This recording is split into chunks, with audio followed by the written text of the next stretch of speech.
Mic check, mic check. All right, everything looks like it's up and going. What do you guys think of my background? What is going on with my eyelid there? Got some glitter or something.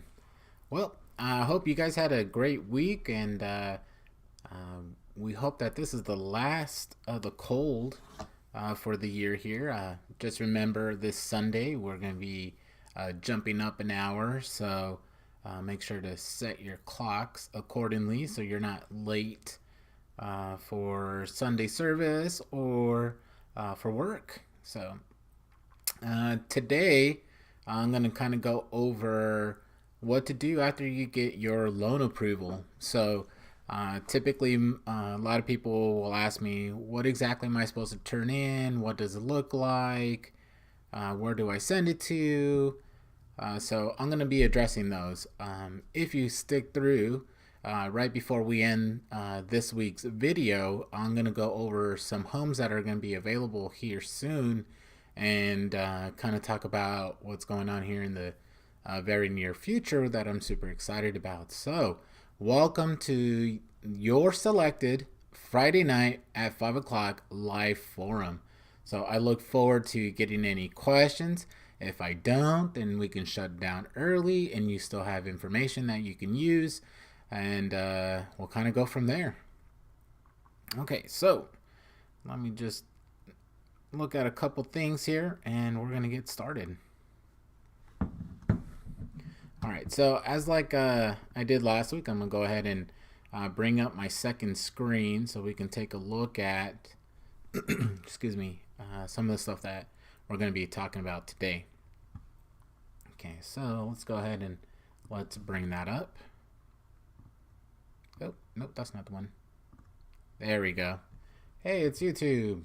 All right, let's go ahead and let's close that down. We're gonna start with getting your approval. So this is an example of an approval from 21st Mortgage. Obviously, we use other lenders like Cascade Financial, which I'm always rocking their gear on Fridays, but not today. But we have 21st Mortgage, Cascade Financial, Triad Financial, Common Sense Lending, Country Place Mortgage, Credit Human, and various other banks. Typically, their approval letters are very similar but different in the way. But the way it's set up, it's very common. So typically, your first page is going to talk about, hey, you're approved. Congratulations. Here's the details of what you applied for. Okay, so first thing we're going to see is that your monthly payment for your principal and interest. This is just the home and the interest, what they're estimating for your property tax per year, what they're estimating for your, per month, estimating your insurance per month as well. Totaling that up for your monthly payment, it's going to go over your interest rate, it's going to go over the closing cost, and then how many years or months your loan is for. In this case, it was a 20-year. They do go up to 30 years on the land home product, but in this one, it was a 20-year product that they did. On here, it's saying that they got approved for $170,233 with $1,000 down payment with 7.6 for equity. So basically, they're going to be actually using their land as well as the $1,000 for equity in their down payment. And typically, it's going to let you know what kind of home you're purchasing. So on here it says just a 2022 unknown single wide. Typically, when we send out your applications, we're putting what kind of home you're purchasing. So it would say Palm Harbor single wide 16 by 76. And then it'll say what kind of loan and collateral you're doing, and if this is going to be a primary home, a secondary home, a rental, whatever the case may be, it's going to disclose it there. Then it's going to give you the information as far as who your credit managers are. It's going to give you phone numbers, emails, where you can contact them directly so we can keep moving forward. So on here, it's going to say you're approved. What's next? Lending that moves you. So below, you're going to find a list of things that you have to turn in to the lender in order for them to approve your loan, because it has to match basically what you put on your application that they based your approval on. So in this case, they're saying customer Smith, you need to go ahead and turn in a Social Security income award letter stating that this is what you make per month, also what you make from your company per month, and that can be via paycheck or verification of employment. Also using your W-2s or your 1040s. Okay, so we'll kind of go over that and show you what that means. So I'm going to go through the list and then kind of show you which each one of those things look like. Okay, so typically on this particular loan, there's some things that they're going to ask you for that are really not your responsibilities, but they're the dealer's responsibilities. And so I'll kind of point those out. So typically myself, I will wait to turn all these items into the last second due to the fact that we want to make sure we clear everything else before we put your file into titling and ready for an appraisal portion. Okay, so these items here,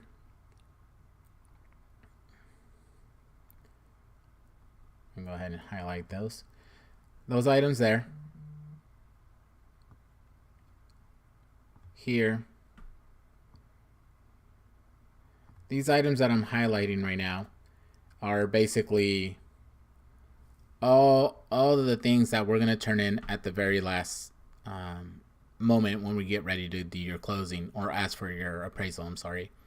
Everything else that's on here, like the proof of the land size, the deed, if you're married, we need that information.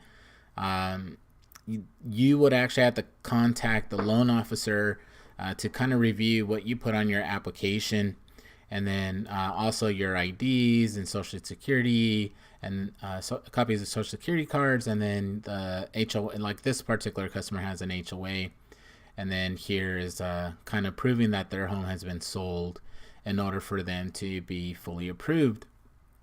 Okay, so that's basically, in a nutshell, that's showing you all the things that you need to turn in. Now, just because you get this list here and you turn those things in doesn't mean that they can't come back and ask you for things.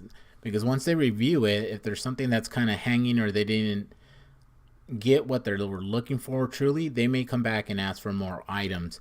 The quicker you turn it in, the quicker we can get it cleared and move over to the next step. Okay, so let's go ahead and let's close this out or minimize it, and let's kind of look at, you're not supposed to see that. Okay, so the next item we're going to look at is going to be, your pay stub. You want to go ahead and turn in your pay stub. This is what we are actually needing your pay stub to look like. Sometimes you guys will send your bank statements showing a direct deposit of the amount you go in, but what the lender actually needs to see is this. They need to make sure, one, that this pay stub is in regards to you and not that money's just kind of coming in. So they want to show the name of the employer, their zip code. They want to see basically here like the tax exemptions, marital status, and Social Security stuff, just to kind of match up against your application, just to verify that it is you who's applying. They also want to see the rate that you're getting paid. This is basically $22 per hour. This paycheck is based off of 40 hours, and then the periods that they're paying from ended here. This is when it got paid and what your year to date is. So this way they can break down basically what you make per month. They also want to make sure that you're paying out your taxes. If not, this is where we kind of find out whether you're actually a W-2 employee or you're a contractor that's responsible for paying out your own taxes, which will in turn be a little bit different in getting approved. It's a little bit harder to do, but if you have someone experienced handling your file, it should be pretty easy. So basically, this is what your paycheck stub will look like, and what you want it to look like is kind of just disclosing this information. Okay. All right. So you can turn that in, You can also turn in your W-2. I know most of you already know what a W-2 looks like, but just want to make sure I showed you an example of what a W-2 looks like. Obviously, we're not in 2014 any longer, but basically W-2s kind of look exactly the same. And you want to turn one in for every single employer for the last 2 years. The only time you'll turn in more than the last 2 years will be if they're asking for a longer work history. So typically they'll go up to 3 years. Okay, so let's say you turn that in. This is what you're going to follow up with it. Not only your W-2s, but also your actual tax filing, which is known as Form 1040. This is basically going to ensure what you're turning into the IRS and what you're actually claiming to them. So sometimes we have some people say, well, I make $10,000 per month. But what you're actually reporting to the government is that you're only making $2,000 a month because you're turning in deductions that work against you versus in your favor as far as actual income. Let's be truthful. We all know that some of us, we don't want to pay the government more than they're due, and there's nothing wrong with that. But at the time when you're purchasing a home, that's how they get you. They're like, okay, you're not going to pay us. We're going to make it harder for you to get approved because you got to prove your income to the lender in order for them to be secured for financing. If you happen to default, they have to prove that you actually made that money. So this is what your 1040 looks like. Okay. All right. Now let's say that you're like, I don't want to do all of that. There is some lenders that will accept what's called an employment verification. And basically what this does is it lets them know, hey, I'm the employer and this is the employee. This is their information. You as the borrower will sign off on this.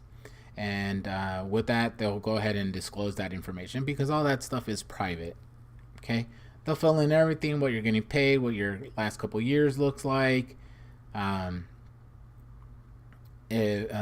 biggest things they're going to look is, if your bonuses are going to continue, does the company think that you're going to be with them much longer as well?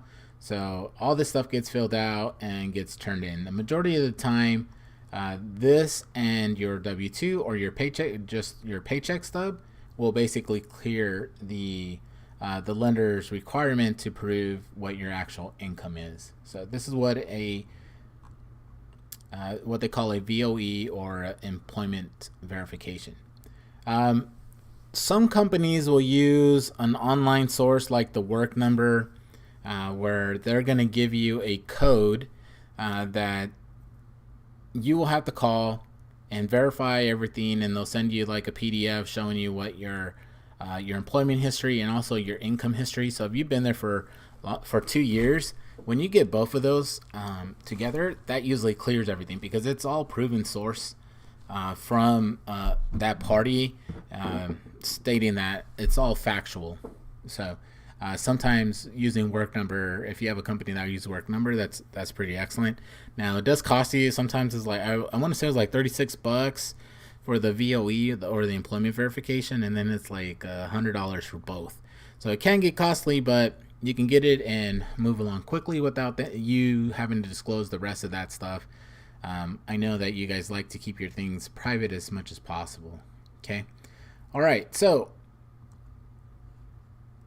whether you're going into a mobile home park, I'm sorry, not a mobile home park, whether you're going on to a piece of property that you're going to roll into your loan, or if you're going on to a piece of property that belongs to your parents or a friend or whatever, being that we're going to be placing a home on someone's property, they're going to want to see that the person that's allowing you to put your home on their property, that they're actual home or land owners.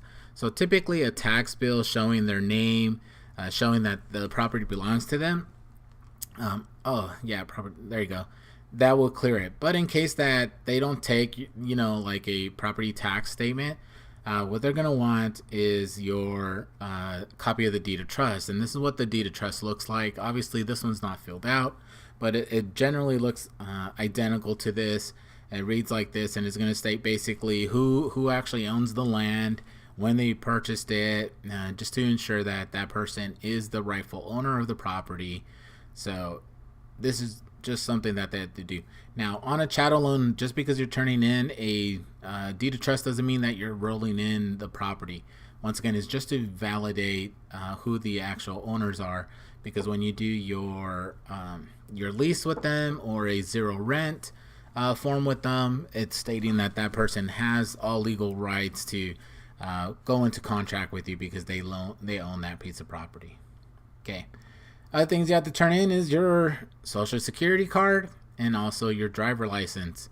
Obviously here, John A. Smith has this social security number here. So these are two things that you're going to turn in. Typically, we try to make copies with the social and the IDs together to submit directly to the lender. Okay. Other things that the lender is going to ask you for is going to be 401k statements, IRAs, any kind of investment statement that you have, just to show that you have assets that in case that you are unable to make payments, that you can withdraw to get you back. So they just wanted some sense of security on there. So, this portfolio is pretty nice. Mr. John Doe. I wonder if John changed his name to Smith. took his wife's last name. Alrighty, so let's go ahead and let's close that out. But basically, that's what a statement will look like. All right. Other tricky ones is if you're actually receiving Social Security, whether it be a death benefit or your actual retirement benefit, the lender is going to ask for an award letter. This is what the award letter states and looks like. Basically, it's going to state what your payments per month will be on your Social Security. So this is the letter that they're actually looking for. You can actually go to the Social Security Administration website, and if you don't have an account, you can create an account, verify your identity, and you can actually pull one of these from the web page and then put it in PDF for you to send to a lender. Okay, the other form that we get as well is your VA benefits, whether you're retired or disabled.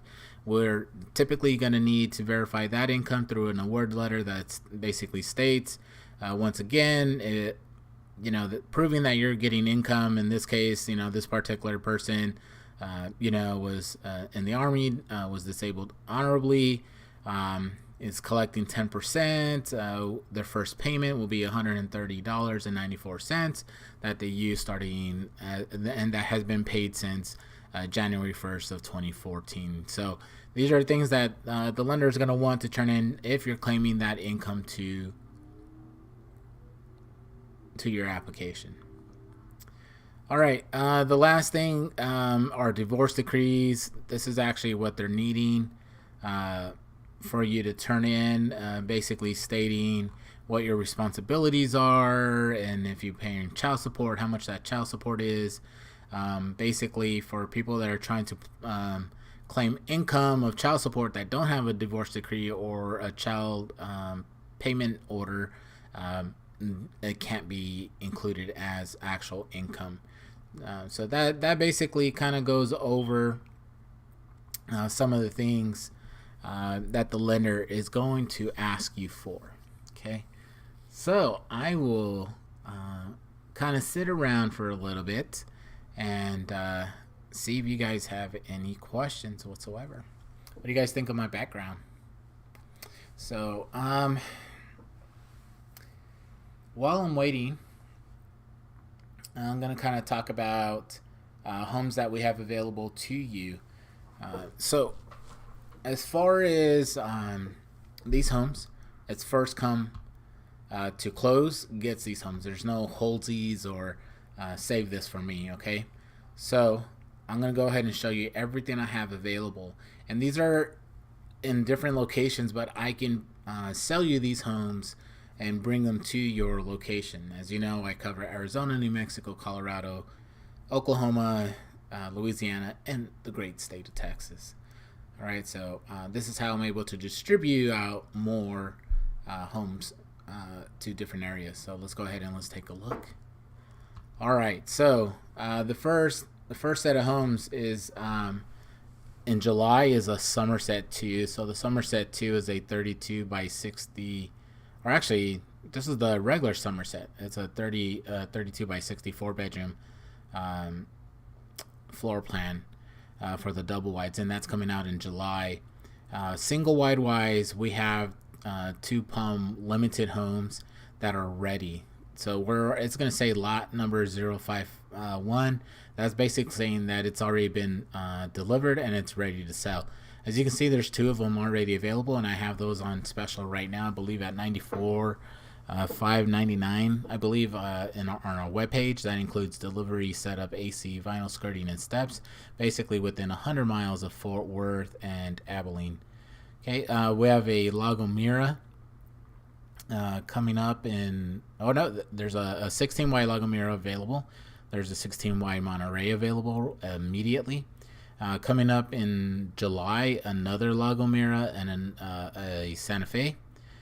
In April, just around the corner, we're going to see a Villager 1668 3A. And then in July, a Kafko 1668 3G. And then in early July, we're also looking at another Monterey. As you can see, the Monterey is a very popular floor plan that we sell. So that's why there's quite a bit of them available. So these are perfect for that summertime move-in while you're waiting for school to start up. You can actually move into your home and not have to stress about moving during the actual school year. Okay, the next homes that we're going to see coming off June is an urban homestead. This is a 32 by 56. And then we have a vintage farmhouse 2 coming off in May. That is a gorgeous house. Homes that are available right now, single wide wise, is the Celebration 1676 3U. We have the Santa Fe. We have another Palm Harbor Limited home available coming out this month. On the 16th, which is next week, is another Celebration home. This time is the 1676 3E, which is no longer a home that they're producing. So this is going to be kind of like the very last one, the last of the Mohican, basically. Then in early April, we have another Monterey coming offline. In mid-May, we have a Santa Fe. In April, we have a La Gomera 16 wide. And then in July, there's 2 Kafko single wide 16 by 68 3Gs. Okay. So the next set of homes, we have an Urban Homestead 1. No offline date on these ones. Now the next ones are going to be our true products. Basically, they're going to come out starting April, May, and June for this coming quarter. So it's just we don't know which order they're going to come out. So, but as you can see, we have 2 Marvels, which are 28 by 56 models, and then 2 Wonders, which are 28 by 72 models coming out this next quarter for you, which the Wonder is a wonderful home. So, okay, we're going to look at single wides that are available right now. They have a Santa Fe available. They have a Villager 1672 3A, a Villager 76 3B.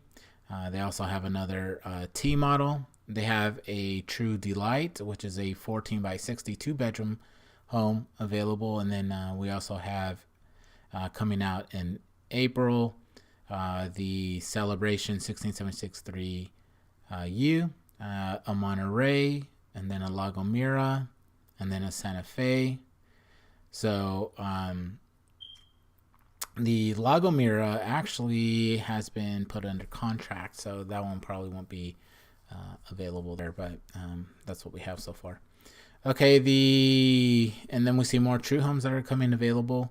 Also, those are the 1466 models, the Elations, which is the hottest selling single wide for true. And then in March, we have another Villager 1676 3C. And then in late July, the Kafko 1668 3G. And then in late May, rounding out with the Palm Harbor Limited. Okay, so in June we have a small the Farmhouse 1 coming available. Then we have a Horizon 48 that doesn't have an offline yet, but right now we're in. I believe they're going to be producing this one in June, because obviously I know that one because this is from the Fort Worth factory. All right, and then the Villager 2856 3A will be coming out in May. And then there is a Marvel available right now, a 2856 4-bedroom true model that's available right now immediately. And then in early June, they have a Farmhouse 2 coming available.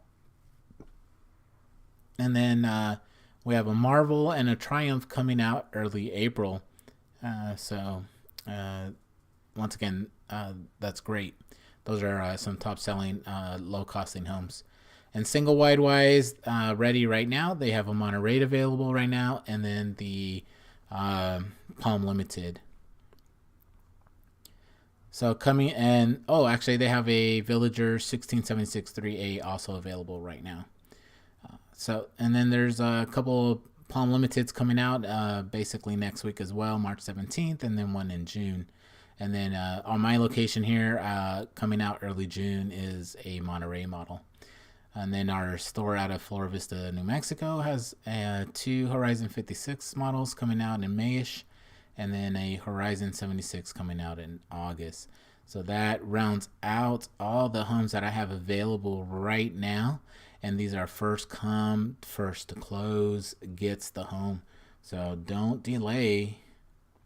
Call Jeff Anthony today. All right. I do not see any comments so far. I will wait about another 4 minutes just to see if anyone pops on. If not, it's totally okay.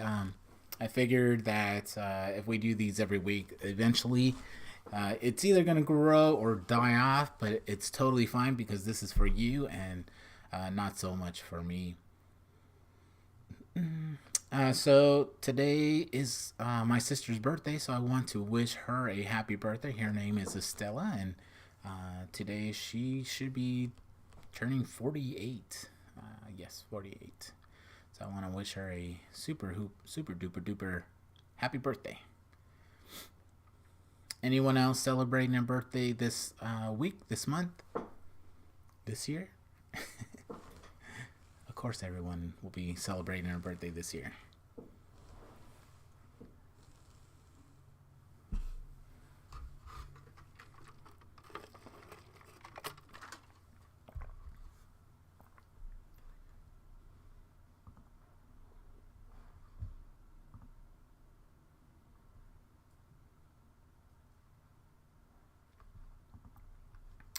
Let's see what else I can pull up for you guys. Make sure I didn't miss anything. Bank statement. We all know what a bank statement looks like. Well, let me kind of just talk about a little bit about what happens once you turn all your conditions in. Basically, once you turn them all in, I can go ahead and request closing documentations for your loan. So if it's a chattel loan, typically I can close within 7 days from request. If there's not any special appraisal that needs to be done on a chattel loan, basically the next day I can go to closing. If not, then typically we have to wait the 7 days. On a land home, basically we're going to have to wait until title has been cleared and also your appraisal's been turned in. We recently did a land home. The appraisal BPO took 2 weeks, which is fantastic, and then we went to close within a week from that. So it's not that long of a process, and compared to when we were out 45 days on appraisal, so it's really good that they're moving a lot quicker. So, and then once we go to close, basically, if you're buying a stock model, weather permitting and permits, we can typically get the house out there fairly soon. There's some occasions that it does take longer, but typically it's about a 10-day window for us to separate the home and then move it into the location, weather permitting, after closing. All right, I'm going to start to close these things down. No, I don't want to save that. I think that will be it. I thank you for viewing, and I will see you next week, which I will be announcing to you something super exciting. So make sure you tune in, and if you happen to miss me, guess what? It'll still be available. So, as always, we appreciate you. God bless, and have a great